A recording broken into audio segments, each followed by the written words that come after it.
Hi, and welcome to this screencast here that will take the place of today's class, Tuesday, October the 28th. Again, I'm sorry for not being able to be in class today, but I hope and think that this screencast will certainly fill the space of that. And as always, if you have any questions about this screencast, do let me know, and I'll be happy to go over those questions with you. We got 2 days until the test, so I don't think that's going to be a problem. I'm going to do this screencast a little bit differently than I normally do, just in the interest of saving time. Normally, what I do is that I type out something on an interactive whiteboard, and you kind of follow along with that. In order to save some time, because this screencast is going to be a little bit longer, I'm going to kind of narrate a PowerPoint. So hopefully that will help you. That way I don't have to type out the things. It will save some time and you don't have to sit in front of this screencast forever and ever. The other thing is that this will be a two-part screencast. There will be a first part and then there'll be a second part. The reason for that is that my YouTube account does not allow me to upload anything longer than 15 minutes. So I have to split it up into different accounts. Hopefully that will not be an issue. And again, if you have any questions, do let me know. But here we go. So we're going to start with Chapter 4, Section 4, the last little bit of new material before we turn to the review. And the new material will not be very long at all. It'll only be a couple of minutes. So I'm going to start this slideshow.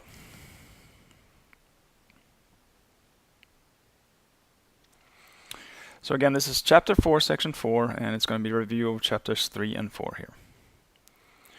So we talked a little bit towards the end of class yesterday about legalism, and legalism is the third strand of thought that develops during the Shao dynasty alongside Confucianism and Taoism. And all these strands of thought were designed to try to fix society, because as you know, this is the time period of the warring state in the Shao society. Things are not going well, and people are trying to come up with ways of fixing society, basically.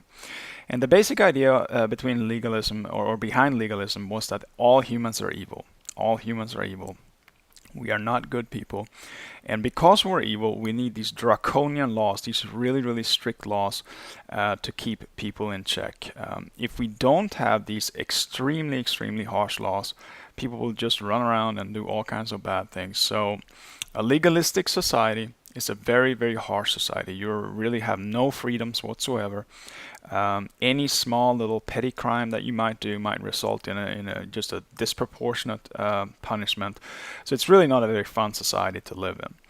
So that's the last strand of thought here, legalism compared to Confucianism, and Taoism is certainly a lot harsher and with a lot less freedoms than both Confucianism and Taoism had. So if we then turn to the establishment of the Qin dynasty, which is the last little bit of new material here, we did look at the Shao dynasty, and we've talked about the period of the warring states, which is of course a period of great chaos, and things are not going well in the Shao dynasty, and basically the Shao ruler really does not have any power whatsoever. This is why this is called the warring states, because you have all these small little rulers all over China that are basically running their own territories. They don't listen to the emperor, and they just fight with one another over territory throughout the country. And one of these warlords that had controlled a small area in 221 BCE, he declared a new dynasty. This man's name was Qin Shi Huangdi. Qin Shi Huangdi. So over a period of time, he had taken more and more territory. He had defeated more and more of these small little rulers, and eventually he felt himself strong enough to establish a dynasty in 221 BCE. So let's take a quick look at this guy, Qin Shi Huangdi. He's really one of the more remarkable persons in history. He was a very, very ambitious warlord. He actually came to power as he was only 13 years old over his territory. It was a relatively small territory, but he said, I am going to conquer China before I die. That was his goal as a 13-year-old. He was a great military leader, and he took control again over more and more territory. And he was also a very firm believer in legalism. Again, he believed that humans are evil and that we need to make sure that we have these strict laws in place, otherwise things will just go haywire. So eventually, in 221, he had gathered up so much territory and he had so many soldiers supporting him that he could declare himself emperor. So we now have the Qin dynasty here, and let's take a look here at Qin Shi Huangdi as emperor. He was a very, very strong ruler. Again, he believed in legalism, and he believed that he needed to keep his people in strong check. That he was not supposed to give them any kind of freedoms, because if he gave them freedoms, they would end up overthrowing him. They would end up doing all kinds of bad things that he needed to make sure that he stopped. So, in order to accomplish this, he created a new government. He split the government up into three different parts. He had the military in one part, the civil service in one part. Civil service is basically all the people running the government. Those first two pieces are not too difficult to understand. But he also came up with a brand new invention called the censorate. The censorate. And the censorate is something a little bit different. Basically, what the censorate was a group of people in the government whose only job it was to overlook the other people in the government. So the censorate were people that checked up on the people in the civil service, they checked up on the people in the military to make sure that they were doing their jobs. Again, a very, very strict society where you have very little freedom here. So you constantly had somebody looking over your shoulder, making sure that you were not speaking badly about the emperor, or that you were not doing your job, that you were goofing off on at the job, or whatever it might be. The other thing that Qin Shi did was that he really worked on unifying the state. During the time period of the Warring State, China had been very, very divided. So Qin Shi Huangdi realized that if I'm going to stay in power here, I need to make sure that the Chinese people are more unified.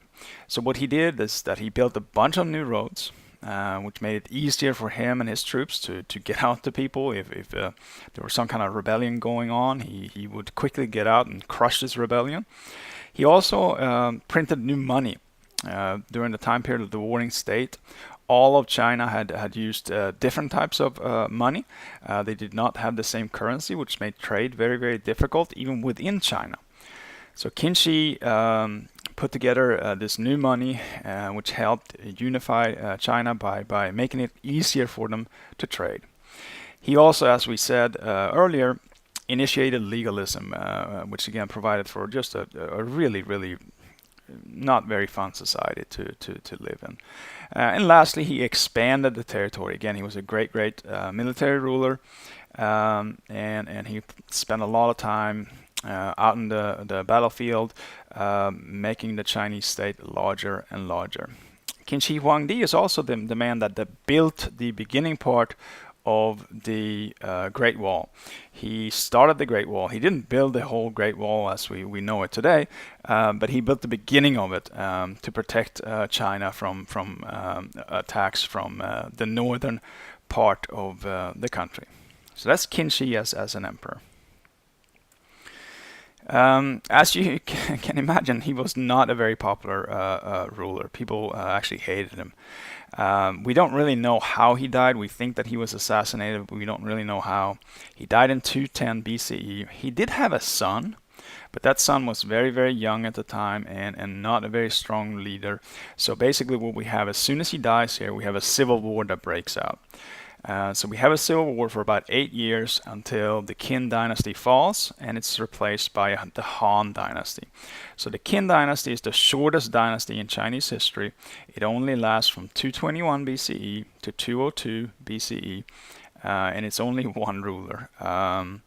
So again, a very, very short dynasty, and if you were to sum it up, you can perhaps say that despite the fact that Qin Shi Huangdi was a really evil man, he actually accomplished a lot of things. He unified China, he helped promote trade, and he also really strengthened the country. The other fact that you might know about the ruler Qin Shi Huangdi is that he is the one that ordered the terracotta warriors. You might be familiar with these, all these life-size terracotta soldiers, thousands and thousands and thousands of them that he had made so that they could protect him in the afterlife. So that's the end of the new material right there. That took about 10 minutes. And we are now moving on towards the review.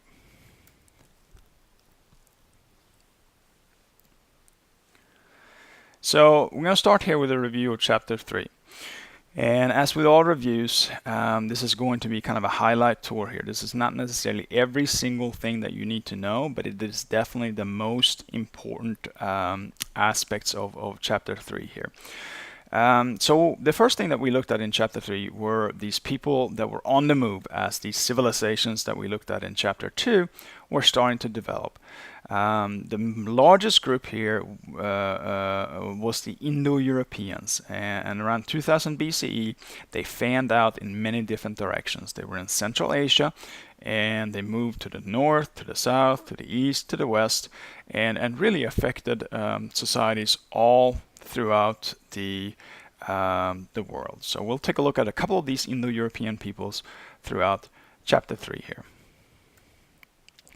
The first Indo-European population that we looked at were the Hittites. The Hittites, basically, what you need to know about them is that between 1500 and 1200 BCE, roughly, they put together an empire in what used to be Mesopotamia. They were very, very good at iron making, which meant that they produced some great weapons. They had some really advanced weapons that none of the other people had, which meant that they were very, very successful initially. They also were great at building chariots. Unfortunately, though, as soon as their enemies figured out how to make iron and how to produce these iron weapons as well, the Hittites really didn't have much to offer here. So, although they were around for 300 years, their empire fell pretty quickly.